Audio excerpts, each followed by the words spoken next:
The template method pattern defines an algorithm skeleton in a base class and defers selected steps to subclasses. The flow stays fixed while steps vary, like brewing tea and coffee. Look at the tea and coffee classes. Each writes out the full prepareRecipe method. The boilWater and pourInCup steps are marked danger because they're identical, copied word for word. The recipe order lives in two places, so changing the sequence means editing every beverage class one by one.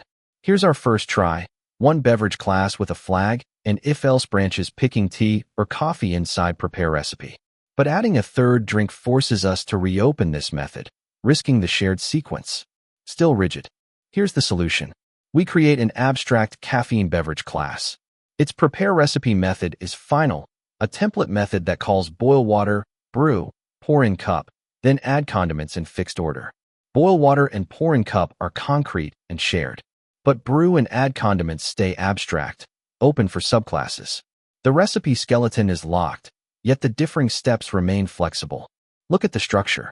The abstract caffeine beverage class holds prepareRecipe, the template method that fixes the algorithm's order. Inside sit the abstract steps brew and add condiments, the extension points.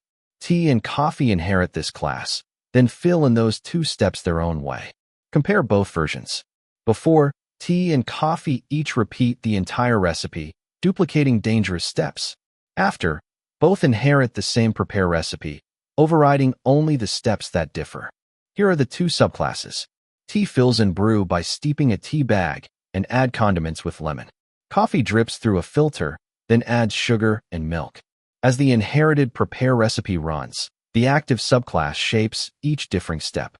The template method pattern keeps the algorithm skeleton in one final method, letting subclasses redefine only the varying steps.